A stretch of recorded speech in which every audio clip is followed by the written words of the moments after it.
Mana ishimwe. Murasa naho munaniwe. Ndavuze ngo Mana ishimwe. Asenze kugira ngo Imana ibahe imfunguzo z'ubwami, kandi isaba kugira ngo Imana ibigishe uburyo mukoresha izo mfunguzo kugira ngo ijuru rizajye rikingura inzugi zaryo. Mwamuzi n'ikindi, rimwe na rimwe ushobora kuba ufite urwo rufunguzo ukaba wamye urukoresha igihe kirekire cyane, ariko ntumenye ibyarubayeho, hanyuma ukarucengezamo urugi wari ukunze gufungura mu buryo bworoshye ntirukinguka, ukarukuramo ukarwitegereza ukabona rwaguye umugese, hanyuma ukarwohereza ku barutunganya bakarugutunganyiriza, hanyuma nta kibazo nta nzitizi ugacomekamo urwo rufunguzo urugi rugakinguka. Muri iyi umwaka mushya inzugi nshya zigiye kugukingukira, kandi uzagera ahantu hatandukanye ndetse unyure mu nzugi zitandukanye utigeze ugera mbere. Uzagera ndetse no mu bihugu, uzagera ndetse no mu mirwa, uzagera n'ahantu hatandukanye, kandi igihe uzaba uhagaze ijuru rizahagararana nawe. Kandi ubwo urimo uritegura, ukaba uri kwitegura kugira ngo uzanyure muri iyo miryango ikinguye. Nta muntu n'umwe, nta satani, nta mbaraga z'abadayimoni zishobora gukinga iyo miryango. Ibintu bikomeye bizaba ari wowe ubikoze uyu mwaka no mu minsi iri imbere, mu izina rya Yesu. Data, turagushimye Mwami, imitima yacu irafungutse, ubuzima bwacu Mana turabuguhaye kandi tubushyize ku gicaniro. Mana, tuje kugira ngo dutange ibyacu, twongere tukwiye bundi bushya kubw'uyu murimo w'ubwami bwawe, kubw'uyu murimo wo mu bwami bwawe, ndetse no gucengeza ubwami bwawe hirya no hino. Mana, ndasenze nsaba kugira ngo urufunguzo ruzana ibisubizo, urwo rufunguzo ukeneye guha buri wese rwakire mu izina rya Yesu. Nta kibi, nta mbaraga z'abadayimoni zizahagarara imbere y'ubwoko bwawe. Nta muntu n'umwe, haba hano haba hirya no hino ndetse no munsi ndetse no hejuru, uzabasha kugira ngo ukinge urugi ushyize imbere abantu bawe uyu munsi mu izina rya Yesu. Shimangira isezerano ryawe, shimangira ubuhanuzi bwawe, ushimangire n'amagambo yavuye mu kanwa kawe kuri buri mukozi wawe uri hano, mushiki wanjye, mwene data, buri wese mu izina rya Yesu. Mwamurakoze yuko ubikoze, senze mu izina rya Yesu. Tuze muri Matayo igice cya 16. Matayo 16 umurongo wa 16. Simoni Petero aramusubiza ati, uri Kristo, umwana w'Imana ihoraho. Hanyuma ku murongo wa 17 agira ati, Yesu aramusubiza ati, urahirwa Simoni wa Yona, urahirwa Simoni wa Yona, mwene Yona, umuhungu wa Yona, kuko umubiri n'amaraso atari byo byabiguhishuriye, ahubwo ni Data wo mu ijuru. Ati, ahubwo wabiguhishuriye ni Data wo mu ijuru. iyi mirongo yose dusoma twarayisomye, ndetse abenshi muri twebwe twagiye tuyibwiriza, ariko igihe tuba twaje hano kugira ngo Imana igire ibyiduhishurira bivuye mu ijuru, yaravuze ati umubiri n'amaraso ntabwo ari byo biguhishuriye. Umubiri n'amaraso, uwo ni umwana w'umuntu, uwo ni umugabo, uwo ni umugore, uwo ni uvuga, uwo ni umwigisha. Umubiri n'amaraso tuba tuvuga umuntu, tuba tuvuga umwana w'umuntu, kubera ko Yesu ubwo yazukaga mu bapfuye akaba yarashakaga ko bamubona kandi bakamenya ngo uyu ni Yesu koko. Hanyuma baravuga bati uyu ntabwo ari umuzimu, kuko afite umubiri, afite amagufa, afite amaraso. Ubwo Yesu yavugaga ati ntabwo ari umubiri n'amaraso biguhishuriye, yaramubwiye ati ntabwo ari umwana w'umuntu, ntabwo ari uwize teolojiya ubiguhishuriye, ntabwo ari umuntu w'umwigisha ubiguhishuriye, ahubwo ubihishuriwe na Data wo mu ijuru, niwe ubiguhishuriye. Abigisha b'abana b'abantu bambaye umubiri n'amaraso bafite aho bagarukira, bafite aho ubwenge bwabo bugarukira. Niba ibyo uzi byose ari ibyo umubiri n'amaraso kubwira, ibyo umwigisha, ibyo uwo mwana w'umuntu wize muri seminari ubwenge azi, hari aho utazagera mu murimo w'Imana.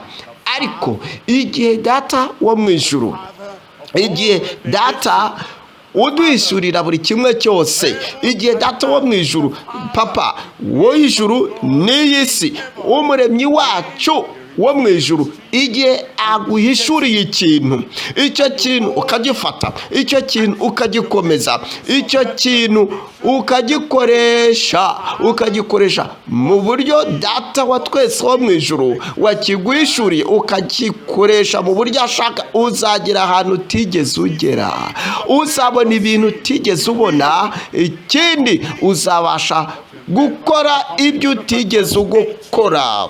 Reba umurongo wa 18 haragira hati nanjye ndakubwira nti uri Petero, kandi nzubaka itorero ryanjye kuri urwo rutare, kandi amarembo y'ikuzimu ntazarishobora. Ati kubyo Petero yatuye agira ati uri Kristo umwana w'Imana horaho, kuri urwo rutare, kuri uko kwatura, kuri ayo magambo, kuri iryo jambo ry'Imana ridahinduka, kuri ibyo Imana yahishuye bivuga Kristo uwo ari we. Yaravuze ati urwo rutare nzubakaho itorero ryanjye, kandi amarembo y'ikuzimu ntabwo azarishobora. Ukeneye amena igera mu ijuru. Umurongo wa 19 akagira ati nzaguha imfunguzo z'ubwami bwo mu ijuru. Hano rero turabona isezerano rya Kristo yahaye Petero. Petero ntakiriho, wowe uracyariho, urafite imfunguzo z'ubwami bw'ijuru. Ninde wabivuze? Ndakubaza, ninde wabikubwiye? Ninde ubikubwiye? Ni Yesu. Yesu arakubwira ati dore nzaguha imfunguzo z'ubwami bwo mu ijuru, kandi icyo uzahambira, buri wese avuga ngo ikintu cyose uzahambira, nta muntu uzashobora kuguhambira, nta muntu n'umwe uzashobora wowe kuguhambira. hari aho twari dukunze kuba ku rwego rwo hasi, noneho ibintu bikaba bituri hejuru bikatugenzura, bikaba bisa naho bituziritse bituboshye, akaba ari byo byatwerekaga aho tujya, byatwerekaga n'uburyo tugenda ndetse tunagerayo. Ubu ameza yahindukiye, ibyo ntabwo ari byo bikigenzura ubuzima bwawe, ni wowe uri mu bugenzuzi bwabyo. Nindera Yesu yaravuze ati nzaguha imfunguzo z'ubwami bwo mu ijuru, kandi icyo uzahambira mu isi kizaba gihambiriwe mu ijuru. Ijuru riravuga riti bivuge, kandi ntukabivuge ukurikije aho imbaraga zawe zigarukira, ujye ubivuga ukurikije imbaraga zo mu ijuru. Ujye ubivuga biri mu biganza byawe, uzagira ibyo uzavuga. Yesu yaravuze ati icyo muzahambira hano kuri iyi si cyose kizaba gihambiriwe no mu ijuru, n'icyo uzahambura mu isi kizaba gihambuwe mu ijuru. Imfunguzo, titire y'ubutumwa, imfunguzo ziyobora ku bubyutse bw'itorero ryo mu isezerano rishya. Imfunguzo ziyobora ku bubyutse bw'iteraniro cyangwa se bw'itorero ryo mu isezerano rishya. Imfunguzo ziri mu biganza by'itorero ryo mu isezerano rishya rijya mu isi rikajya ku banyabyaha, zigafungura imitima y'abo banyabyaha, zigafungura imitima y'abo banyabyaha bakakira Kristo kuko ahagaze ku nzugi z'imitima y'abantu, akomanga kugira ngo bakingure inzugi z'imitima yabo. Turebe ingingo 3 muri ubu butumwa. Ingingo ya mbere, imfunguzo zatangiwe kuzana ububyutse mu itorero. Ingingo ya 2, turareba ingingo ivuga ngo ubwenge butangirwa kongera gukomeza itorero. Hanyuma ingingo ya 3 turasoreza ku ngingo ivuga ngo ibikorwa by'ubwami bikorerwa gutunganya itorero. Turebe icya mbere, ingingo ya mbere tugiye kureba ivuga ngo imfunguzo zatangiwe kuzana ububyutse mu itorero. Turebe ibintu 3 muri iyi ngingo ya mbere. Icya mbere turareba ikivuga ngo imbaraga n'ubutware byatanzwe. 2, imbaraga zikomeye z'ubutware butavuguruzwa. 3, imbaraga n'amavuta bitangwa. Turebe icya mbere aho tugiye kureba imbaraga n'ubutware bwatanzwe, imbaraga zatanzwe. Rero igihe Yesu yavuze ati nzabaha imfunguzo z'ubwami, izo mfunguzo z'ubwami kugira ngo nimufungura ijuru rizafungure, nimukinga ijuru rizakinge. Icya mbere turareba imbaraga n'ubutware bwatanzwe. Tuze muri Luka igice cya 9 umurongo wa 1 n'uwa 2. Ahamagara abigishwa be 12, arabateranya abaha ubushobozi. Ngurwo urufunguzo, abaha imbaraga. N'imbaraga zituruka mu ijuru, n'ubushobozi buturuka mu ijuru, n'ubushobozi bwo gukiza indwara, n'ubushobozi bwo gukora ku banyabyaha, n'ubushobozi bwo guhindura ubuzima ndetse n'imitima bigahindukirira Kristo. Arabahamagara, yaragiye kubaha isezerano, kandi ibyo yaragiye guha Petero, yari kubiha Yohana, yari kubiha Matayo ndetse na buri wese muri bo. Ibyo yabahaye nibyo yaguhaye. Hano turabwirwa ngo nuko abaha ubushobozi n'ubutware bwo gutegeka abadayimoni bose no gukiza indwara. Reba ku murongo wa 2. Murongo wa 2 agira ati abatuma kubwiriza abantu iby'ubwami bw'Imana. Byumve hano umurongo wa mbere, yabahaye imbaraga. Izo mbaraga barazibonye. Ikindi kandi nuko ubwo butware babubonye. Muri izo mbaraga, muri ubwo butware nibyo byatumye abatuma kugira ngo bajye kubwiriza iby'ubwami bw'Imana ndetse no gukiza abarwayi. Si ibyo byonyine gusa, mu gice cya 10 turabona ko yahamagaye 70, abandi bavuga 72. Yahamagaye 70, yatoranyije 70. Hanyuma umurongo wa kabiri yakoze iki? Yarabohereje, arababwira ati ibisarurwa ni byinshi ariko abasaruzi ni bake. Musabe kugira ngo umwami nyiri ibisarurwa yohereje abasaruzi benshi mu bisarurwa bye. Ntabwo yagarukiye kuri 12, ntiyanagarukiye no kuri 70. Niyo mpamvu wowe uri hano, ni wowe uri ku murongo ugezweho, ni wowe ugezweho. Hanyuma tubwirwa ubwo bagarukaga ku murongo wa 17 wagira hati, nuko abo 70 bagaruka bishima. Mwampaye amenara.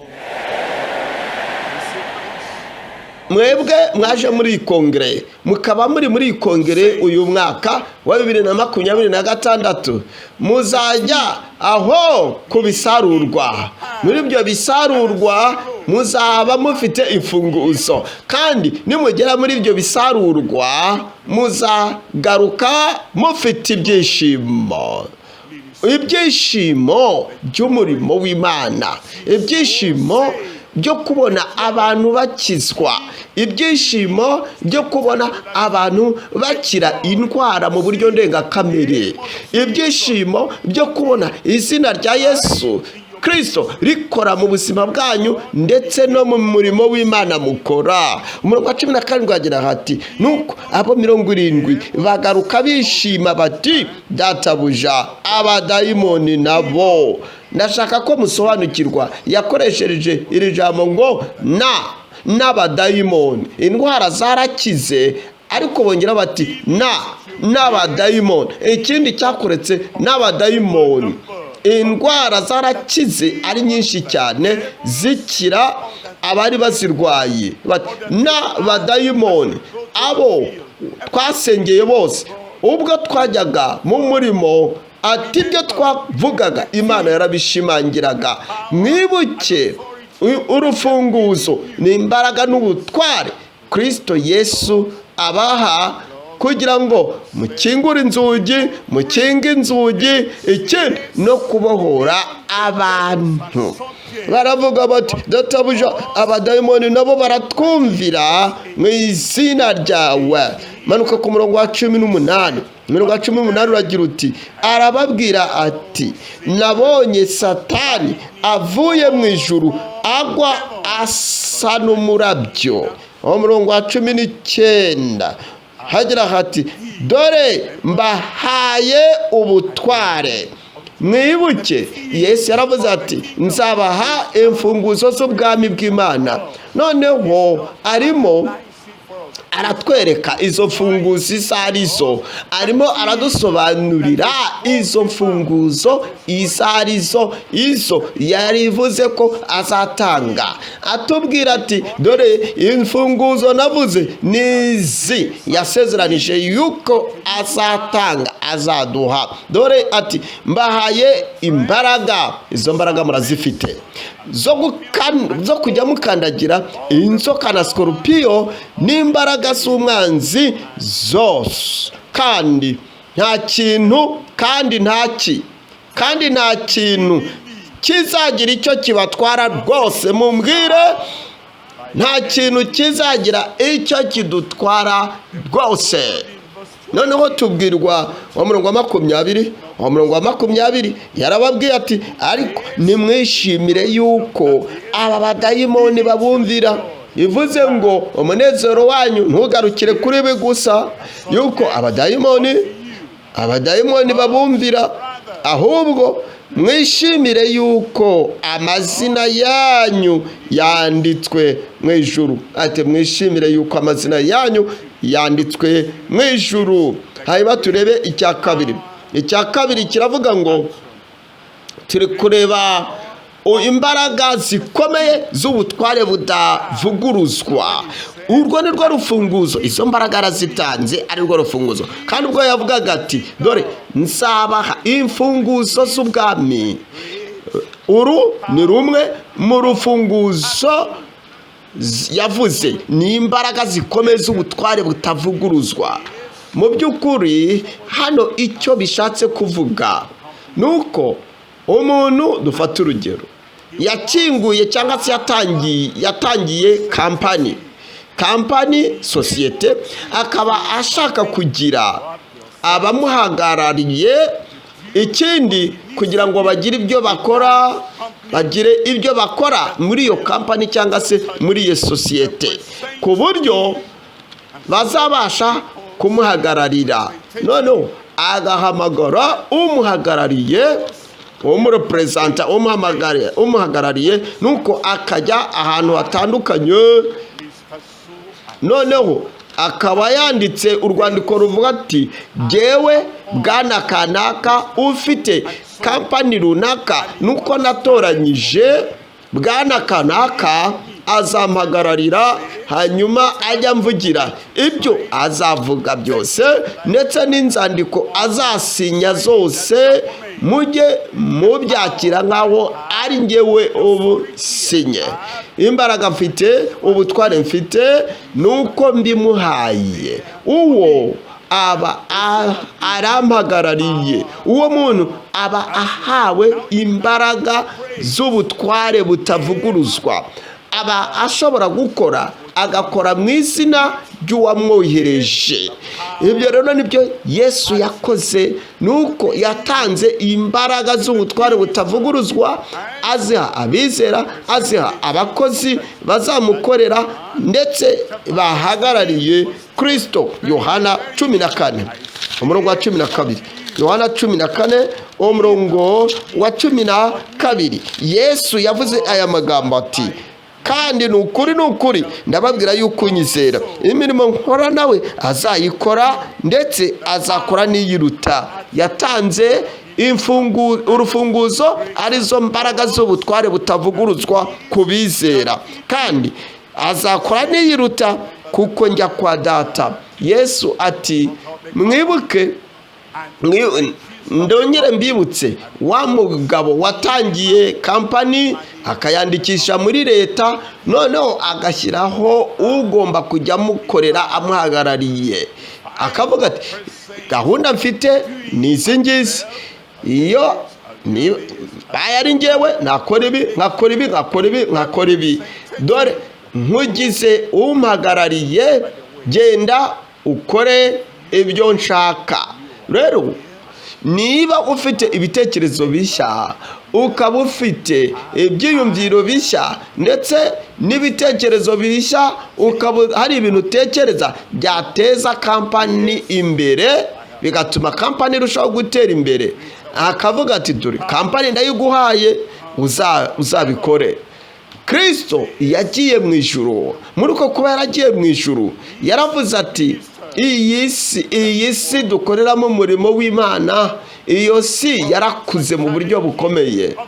Ibibazo n'ibigeragezo byinshi biracyari mu isi, kandi ni byinshi cyane. Mu gihe cy'umwami wacu Yesu Kristo akiriho, abantu bari batuye isi, namenye ko ari 1/4 cya miliyari. Ni ukuvuga ngo miliyoni 250. Yego abahumyi bari bahari, akiza bamwe muri bo. Ibiragi n'ibipfamatwi byari bihari, akiza benshi muri bo. Ndetse abari barwaye ibibembe yarabakijije, abari barwaye indwara zo kuva amaraso yarabakizize. Ariko uhereye icyo gihe, ibibazo ndetse n'indwara zo mu isi byariyongereye. ubu hari indwara iterwa n'agakoko ka sida itari iriho icyo gihe. Za kanseri turi kumva ari nyinshi mu bihugu bitandukanye zirimo ziriyongera, ndetse n'ibibazo bigendanye n'ubwonko n'ibikorwa bya Satani, ibyo byose nuko byakuze mu rwego rwo hejuru, bitewe nuko Satani ntabwo yakomeje kuguma ku rwego rumwe. Kandi nk'uko Satani azi neza yuko asigaje iminsi mike, niyo mpamvu aza afite uburakari bwinshi cyane, akaza azanye amabi menshi, ibibi byinshi bitari biriho muri iyo minsi ya kera cyane. Yesu yaduhaye urufunguzo, noneho aravuga ati ibibazo muhura nabyo kandi ibyo bibazo bigomba gukemuka. Ibyo rero nakoze imirimo nkora mwanamwe muzayikora, ariko mu isi aho muri kwibona muri gukorera umurimo w'Imana, mukazahura n'ibibazo bitari bihari igihe Kristo yari hano kuri iyi si. Muzahura n'ibintu bishya. Aho rero niho Yesu yavuze ati muzakora iruta iyo nakoze, kubera yuko njya kwa Data. Turebe ku murongo wa 13. 13 yaravuze ngo kandi icyo muzasaba cyose mu izina ryanjye, ngirzo imbaraga z'ubutware butavuguruzwa.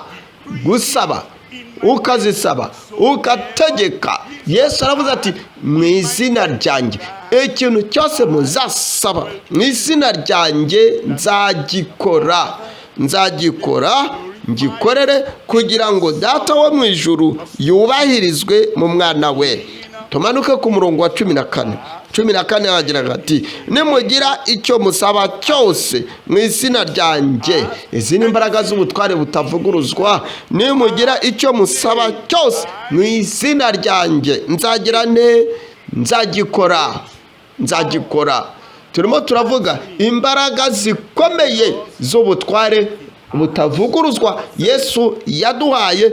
Urwo ni rwo rufunguzo. Ibyakozwe gatatu umurongo wa 6. Ibyakozwe 3 umurongo wa 6. Petero aramubwira ati ifeza n'izahabu ntabyo mfite. Hari ibyo ifeza n'izahabu hari aho bigarukira, hari icyo bidashobora gukora, ariko aravuga ati mu izina, ahubwo icyo mfite ndakiguha. Izi rero ni ubwo rufunguzo, ni imbaraga z'ubutware budahangarwa.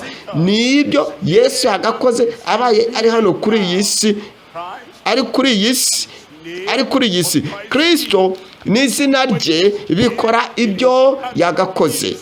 Igihe yari ari hano mu murimo w'Imana, izina rye ryakoraga ibikomeye. Ubu iryo zina rye riri gukora ibikomeye, ndetse tugomba twebwe duhagarariye Kristo kugenda muri iryo zina. Nuko Petero aramubwira ati mu izina rya Yesu Kristo w'i Nazareti, haguruka ugende. Maruka ku murongo wa 7. Umurongo wa 7 byagenze biti, maze amufata ukuboko kw'iburyo aramuhagurutsa. Uwo mwanya, reba ibyabaye. Uwo mwanya, buri wese avuge uwo mwanya ibirenge bye n'ububumbambari birakomera. Reba umurongo wa 16. Turebe ku murongo wa 16. 16 hagira hati kandi uwo mureba kandi muzi, kuko yizeye izina ry'uwo niryo rimuhaye imbaraga, niryo ritumye uyu mugabo agira imbaraga. Kandi kwizera ahawe n'uwo niko kumukirije rwose imbere yanyu. Niko kumukirije rwose imbere yanyu, akaba akize, akaba abaye muzima. Nimo ndavuga imfunguzo z'ubwami bw'Imana. Niki? Ni imbaraga n'ubutware.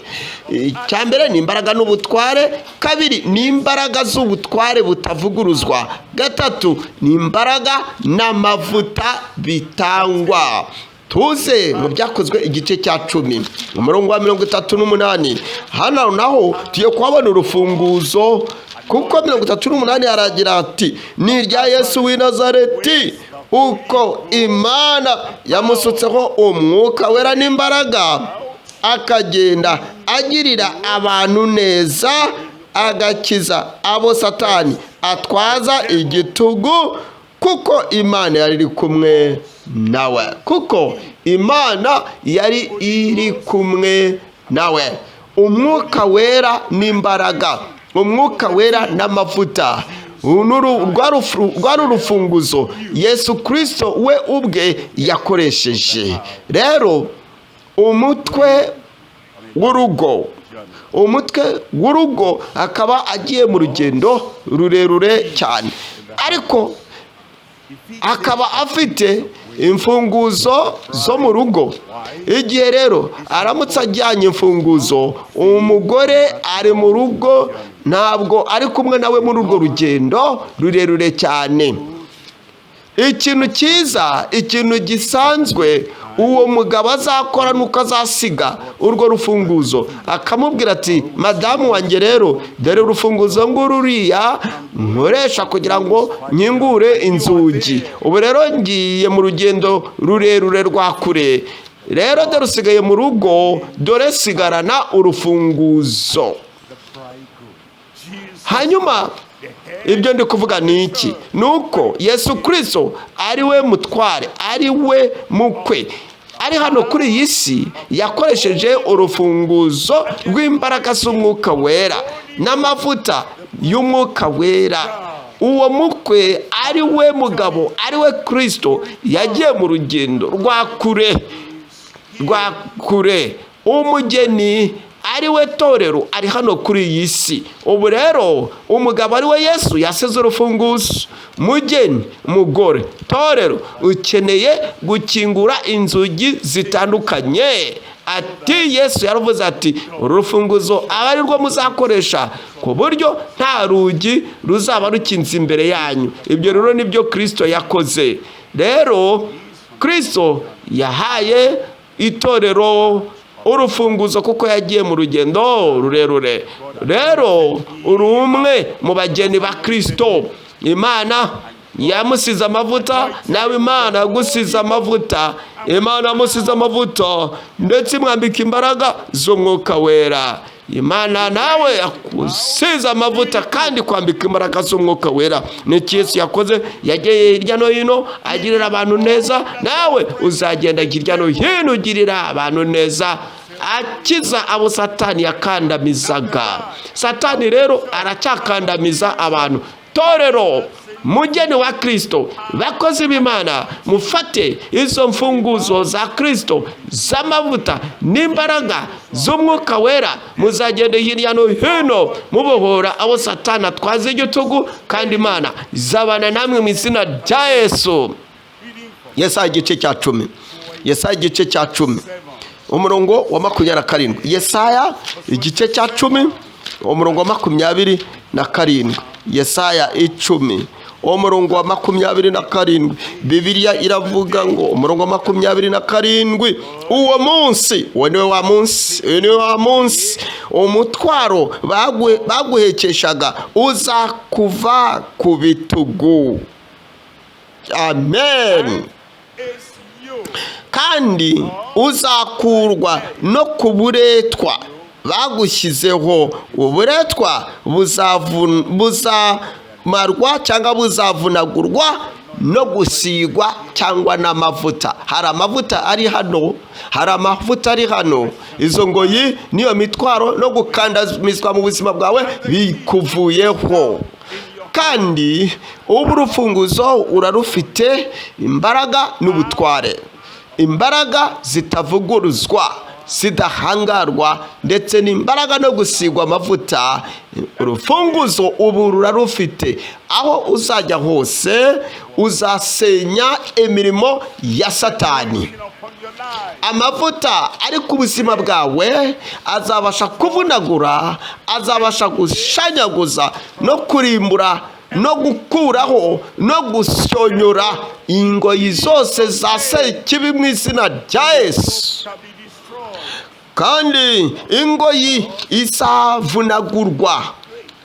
Ntabwo bizavunagurwa no kumva yuko ukomeye. Ntabwo izavunagurwa nuko numva ko mfite imbaraga nshobora kwiruka, nshobora guhangana n'uwo ari we wese woya. Ntabwo ari ukubera urwego rw'ubwenge cyangwa rw'imbaraga za kimuntu ufite. Ntabwo ari ukubera igihagararo cyawe. Ntabwo ari ukubera igitsina ufite. Oya, ahubwo ibyo bizakoreka bitewe n'amavuta no gusigwa n'Imana. Kandi ndasenze kugira ngo ayo mavuta adahangarwa n'ubwo butware budahangarwa butavuguruzwa bize ku buzima bwa buri wese uri hano mu izina rya Yesu. Ingingo ya kabiri tugiye kureba ingingo ivuga ubwenge butangirwa kongera gukomeza itorero. Ubwo tugiye kureba Abefeso igice cya gatatu umurongo wa 4 kugeza ku wa 12. Urabona ubwenge cyangwa se ubumenyi izo ntumwa abo bigishwa batari bafite igihe Yesu yari ari kumwe nabo. Yesu noneho yaravuze ati nzabaha imfunguzo z'ubwami bw'Imana. Ubumenyi mukeneye kugira ngo ayo mahishurirwa, kugira ngo ubwo bumenyi, ubwo bwenge buzakingure inzugi, kandi buri kimwe cyose muzahambira hano ku isi cyangwa se mugahambura hano ku isi, mu ijuru kizahamburwa no mu ijuru kandi gihambirwe. Turimo turareba ubwenge butangirwa kongera gukomeza itorero. Ibintu bitatu muri ingingo ya kabiri. Icya mbere, ubwenge butarondoreka bw'ubuntu bw'Imana butanga agakiza. Kabiri, ubwenge budasanzwe bw'ubuntu buhagije bw'Imana. Gatatu, ubwenge bwahishuwe bw'ubuntu bw'Imana budukomeza. Ubuntu bw'Imana budukomeza. Abo bigishwa ba Kristo, intumwa za Kristo, bari 12, ariko Yuda yaje kuvamo basigara ari 11. Hari ubumenyi batari bafite. Yesu yarabivuze, aravuga ati hari ibintu mutigeze mwumva, hari ibyo mwumvise ariko hari ibyo mutarumva. Ariko umwuka wera naza, ari we mwuka w'ukuri, azababwira, azabigisha, azabayobora, azabereka inzira. Ikindi, azabaha n'ubumenyi mutigeze mumenya uhereye igihe mwankurikiriye. Ubwenge butarondoreka bw'ubuntu bw'Imana butanga agakiza. Ubwenge butarondoreka bw'ubuntu bw'Imana butanga agakiza. Tuze mu Befeso igice cya 3 umurongo wa 4. Abefeso igice cya 3 umurongo wa 4. Namwe nimuyasoma muzirebera ubwanyu uburyo menye ubwiru bwa Kristo koko. Urufunguzo. Niba ndavuga urufunguzo, kandi Imana ku bwa Kristo yatanze ku bwa Kristo aha abakozi bayo bayikorera mu murimo wayo.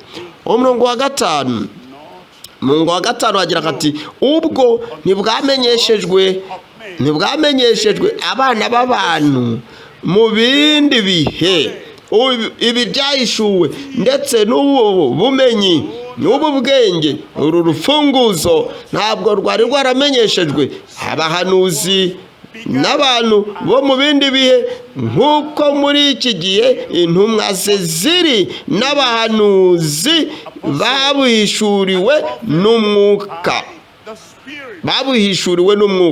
Abahanuzi n'intumwa za Kristo muri iki gihe cya none babihishuriwe n'umwuka w'Imana. Umurongo wa 6, yuko abanyamahanga ari abaragana natwe kandi bakaba ingingo z'umubiri umwe natwe, abayeshejwe n'ubutumwa bwiza kuzagabana natwe muri Kristo Yesu ibyasezeranijwe. Ntabwo bari bafite ubu bumenyi n'ubwenge mu gihe Kristo yari akiri kumwe nabo. Niyo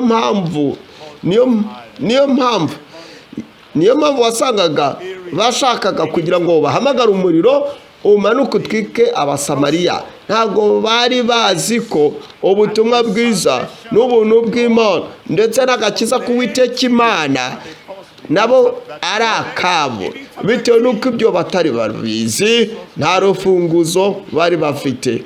Yesu iyo aza kuba yarabahaye urufunguzo, icyo bari gukora kwari ugutwika bagakongora Abasamariya. Ndetse ubwo yaboherezaga hanze yari azi aho badashobora kugera, ariko arababwira ati mujye mu b'inzu ya Isirayeli, ariko iby'abanyamahanga ndetse n'abo Basamariya ntimugereyo, kuko ntimuragira ubumenyi, ntimuragira urufunguzo rwo gukingura urugi rw'Abasamariya ndetse n'abo banyamahanga ndetse n'abapagani. Yesu ari kugaragaza ko ubu rufunguzo rwahawe abahanuzi b'Imana bera ndetse n'abahagarariye Imana bo mu mubiri wa Kristo muri kino gihe cya none. Niba Kristo yarabikoze, ibyo bigomba gukoreka. Umurongo wa 7 yaravuze ngo nanjye nahindutse umubwiriza wabwo nk'uko impano iri y'ubuntu bw'Imana. Impano ni y'ubuntu bw'Imana iyo naheshejwe n'imbaraga zayo zinkoreramo. Urwo rero ni rwo rufunguzo yavuze ko azatanga. Turebe umurongo wa 8. Uwo murongo wa 8 hagira hati nubwo noroheje cyane hanyuma yabera bose naherewe ubwo buntu kugira ngo mbwirize abanyamahanga ubutumwa bwiza. Ntabwo ari Abayuda gusa, abanyamahanga, mbwiriza abanyamahanga ubutumwa bwiza bw'ubutunzi bwa Kristo butarondoreka. Ubutunzi bwa Kristo butarondoreka ngo nabuyerewe kugira ngo mbwirize abanyamahanga ubutumwa bwiza. Turebe icya 2, ibyo tumwaze kureba n'ubuntu butarondoreka. 2 tujye kureba ubwenge budasanzwe bw'ubuntu buhagije bw'Imana.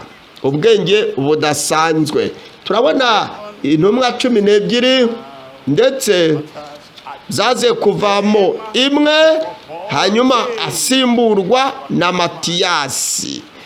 Turabona rero yuko Yesu yavuze ati icyakora muzahabwa imbaraga, nimumara guhabwa imbaraga muzazihabwa Umwuka Wera namara kubamanukira, kandi muzaba abagabo bo kumpamya i Yerusalemu, i Yudaya, i Samariya ndetse no kugera ku mpande zose zo ku isi. Bari bafite urufunguzo, ariko bagombaga kujya i Yerusalemu, Yudaya ni Samariya ndetse no kugera no mu bindi bihande byose byo ku isi aho bazabona abanyamahanga. Ariko mwari muzi n'ikindi, baragiye bajya kwiherera i Yerusalemu, ntibanagerageje no kujya i Yudaya, ntibagerageje no kugera i Samariya, ntibagerageje no kugera no mu bindi bihande byo ku isi. Bagiye kwiherera ahantu hamwe, barahaguma kugeza igihe akarengane kaziye. Ni akarengane kabatatanyije, batatanira hirya no hino, kandi abo ngabo batataniye hirya no hino baragiye bagenda babwiriza ubutumwa bwiza. Iyo bitaza kuba akarengane kabatatanyije, ntabwo Filipo wari kumubona i Samariya.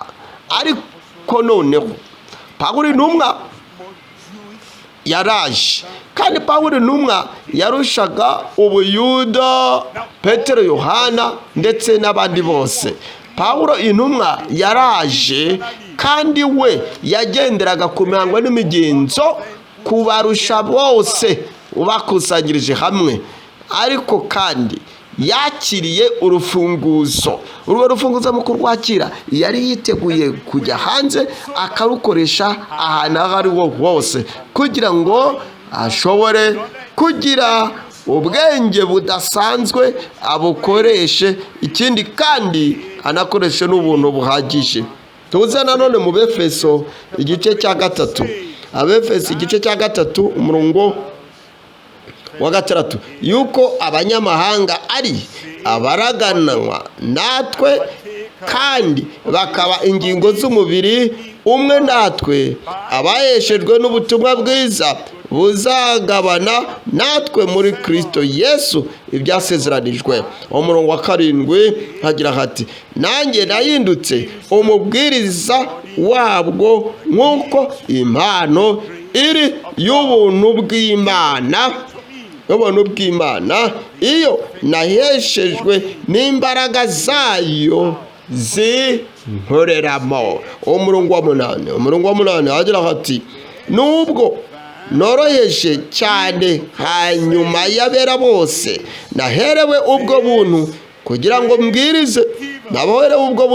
mbwirize abanyamahanga ubutumwa bwiza bw'ubutunzi bwa Kristo butarondoreka, kugira ngo mbwirize mu banyamahanga ubuntu bwa Kristo butarondoreka. Kandi umwami Yesu yaramubwiye ati, ubuntu bwanjye buraguhagije. Turebe icya gatatu, tujye kureba ikivuga ngo ubwenge bwahishuwe bw'ubuntu bw'Imana budukomeza. Ubwenge bwahishuwe bw'ubuntu bw'Imana budukomeza. Tuze mu Befeso igice cya 3 umurongo wa 16.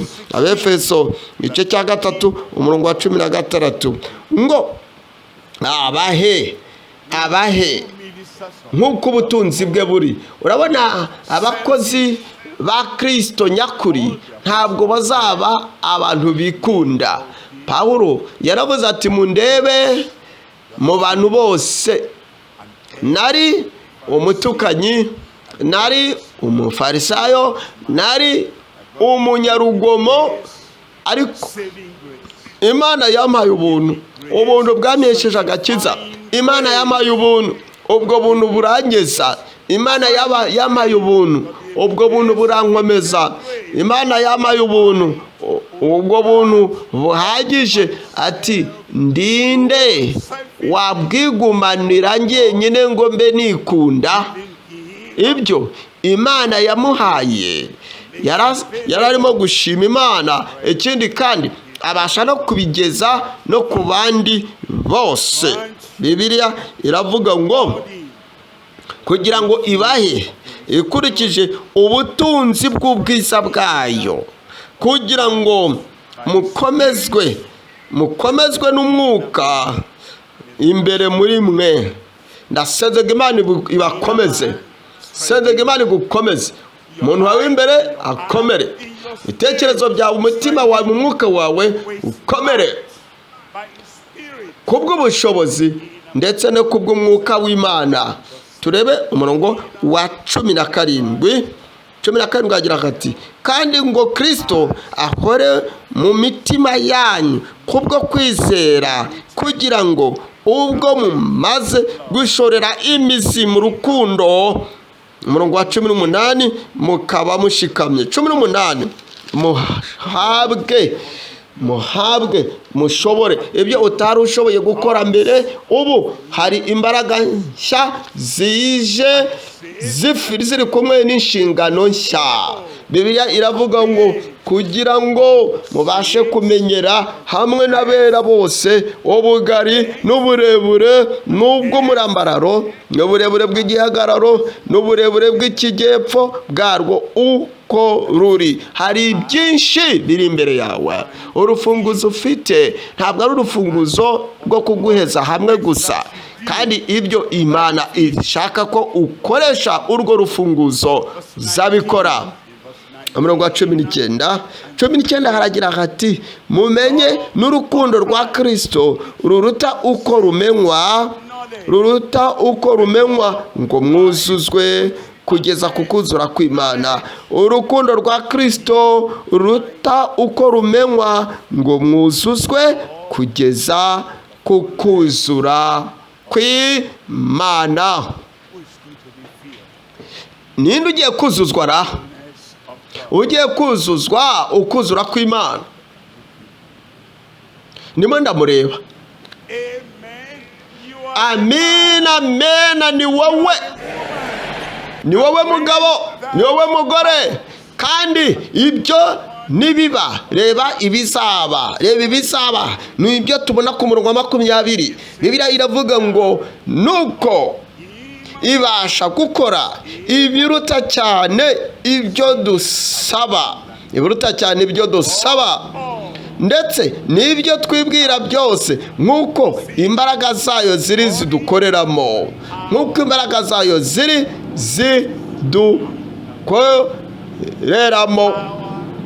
Imbaraga ntabwo zigomba kuba zidakora, ahubwo zigomba gukora mu buryo bukwiye bw'imbaraga muri wowe mu izina rya Yesu. Turareba ingingo ya 3 ariyo isoza ubutumwa. Ingingo ya 3 iravuga ibikorwa by'ubwami bikorerwa gutunganya itorero. Ibikorwa by'ubwami bikorerwa gutunganya itorero. Reba iri jambo, igikorwa cyo kugenda. Yobu 3:4 umurongo wa 21. 3:4-21. Bibiliya iravuga ngo 3:4-21. Bibiliya iratubwira igira iti, kuko amaso yayo ari ku migenzereze y'umuntu, kandi reba amajya ye yose, kandi reba ibikorwa bye byose, kandi reba imishinga ye yose, kandi reba ibye byose. Ibyo byose ibikorwa ndetse n'imishinga y'ubwami bw'Imana bikwiriye kuba nyambere mu buzima bwawe. Ibikorwa by'ubwami bikwiriye kongera gutunganywa, bigatuma ujya ku murongo, ndetse bigashyira no ku murongo abo uyobora. Itorero ry'Imana rikongera rikajya ku murongo, abarigize bakajya mu murimo, bakajya kubwiriza mu mbaraga mu izina rya Yesu. Ibintu 3 muri ingingo ya 3. Icya mbere, kongera gukangura igikorwa cyo kugenda mu ntumwa za Kristo. 2, intego zivuguruye z'intumwa mu itorero. 3, ubwiza buvuguruwe n'ishusho y'itorero, cyangwa se n'isura y'itorero. Turebe icya mbere, aho tugiye kureba ingingo ivuga kongera gukangura igikorwa cyo kugenda mu ntumwa za Kristo. Intumwa za Kristo, turi intumwa za Kristo, kandi Imana yaduhaye ijambo. Aratubwira ati, mugende mu mahanga yose yo ku isi, mubwirize ubutumwa bwiza abantu bose. Ariko twaragiye turagenda, kandi ukugenda kwacu kwaragaragaraga mu bihugu byacu byinshi aho dutuye. Ariko iminsi myinshi twabye tugenda, tugomba kumenya ukugenda kugiye kukugira uwinjiza ibitego, kandi uko kugenda kugiye kongera kuvugururwa mu mutima wa buri wese mu izina rya Yesu. Ibyakozwe igice cya 5 umurongo wa 19. Ibyakozwe 5 umurongo wa 19.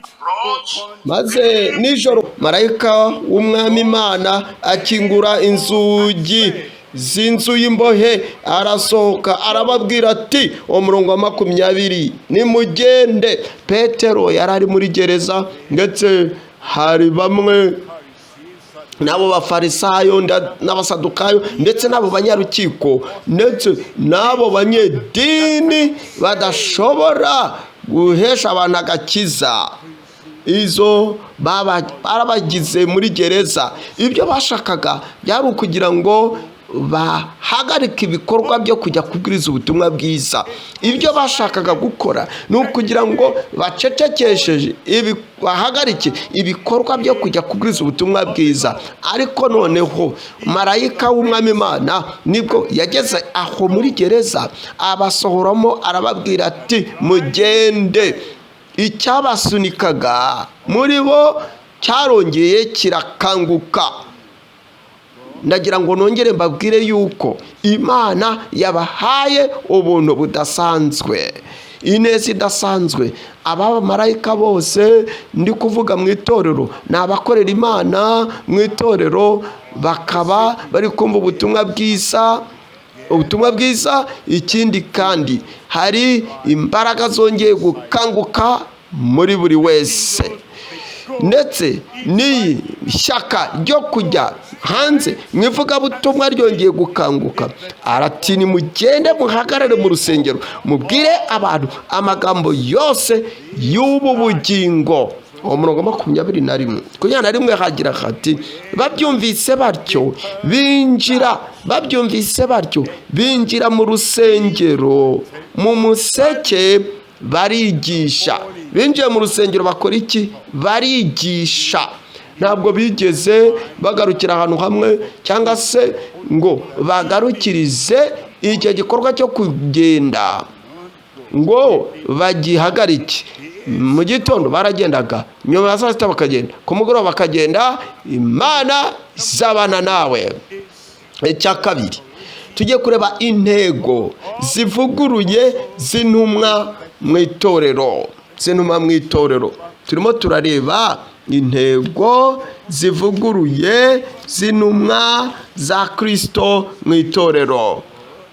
Ntabwo ijambo dukeneye ari ijambo ridafite imbaraga, dukeneye ijambo rifite imbaraga kandi tukagenda gukora umurimo w'Imana.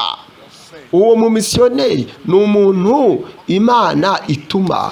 Wenda wowe mushumba ukaba uri gutumwa ahantu runaka ujya gukora umurimo wayo, ugiye uri intumwa, ugiye utumwe. Ntabwo tugomba kongera gukoresha intumwa mu buryo bwa tekinike cyangwa se ngo tuvuge bariya 12 ba mbere, ahubwo mu buryo bw'isezerano rishya ni abatumwa mu murimo. Iyo Mana yaragutumye, ibyo yagutumye uzabikora mu izina rya Yesu. Abefeso 4:11. Aha bamwe kuba intumwa, abandi kuba abahanuzi, abandi kuba abavugabutumwa bwiza, abandi kuba abashumba ndetse n'abigisha. Umurongo wa 12 kugira ngo abera batunganywe. Kristo aduha uwo umurimo wo kuba intumwa, abahanuzi, abavugabutumwa bwiza, abandi kuba abungeri n'abigisha, kugira ngo abera batunganirizwe rwose gukora umurimo wo kugabura iby'Imana no gukomeza umubiri wa Kristo. Gukomeza umubiri wa Kristo. Rero namaze kubibabwira yuko abatuye isi, abari bayituye mu gihe cya Kristo ndetse no mu gihe cy'ibyakozwe n'intumwa, bari hafi ya 250,000,000. Ni 1/4 cya miliyari. Rero muri kino gihe cya none abaturage b'isi bari kwiyongera cyane. Bavuye kuri miliyari 3 bajya kuri 4, 5, 6, 7 miliyari 8. Ubu rero mu isi hari miliyoni zivuka buri munsi, biyongera. Hari ibitabo bitubwira yuko badashobora gutanga igice ndetse n'umurongo ku byo bavuga. Bavuga yuko intumwa zitakiriho, abahanuzi batakiriho, ahubwo bakemerera yuko ibyo bitabo byabo ibitabo byabo bivuga ko abavugabutumwa bariho, abashumba bakiriho ndetse n'abigisha bakiriho. Ariko murebe hano, uramutse urebye izi ntoki eshanu, hari igikumwe gihagarariye intumwa, nicyo gikomeza ibintu. Urukurikiraho nirwo rutunga, rwerekana urwo ruhagarariye cyangwa rwerekana umuhanuzi. Urwo hagati musumba zose ni umuvugabutumwa. Noneho ruriya rwambariraho impeta ni pasitoro. Ikindi kandi ako gato ako umuntu ashyira mu gutwi ni umwigisha. Ubu rero generasiyo ya mbere yabwiye abana, arababwira ati bana banjye. Ubu rero generasiyo ya mbere ni igikumwe. Ati mwebwe ntimwagira igikumwe. Kubera iki se? Kubera ko Imana yakuyeho igikumwe, arizo ntumwa za mbere.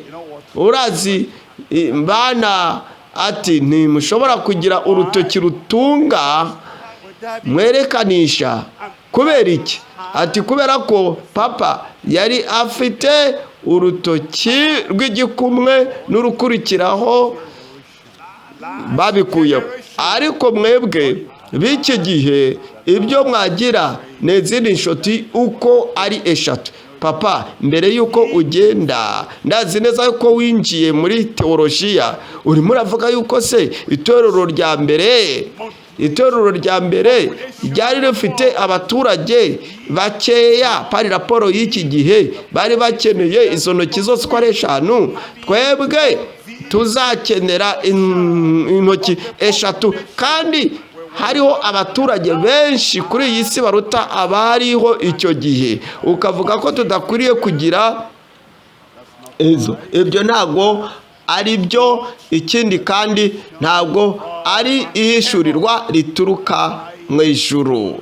Turimo turavuga imirimo y'ubwoko butanu irahari uyu munsi wa none.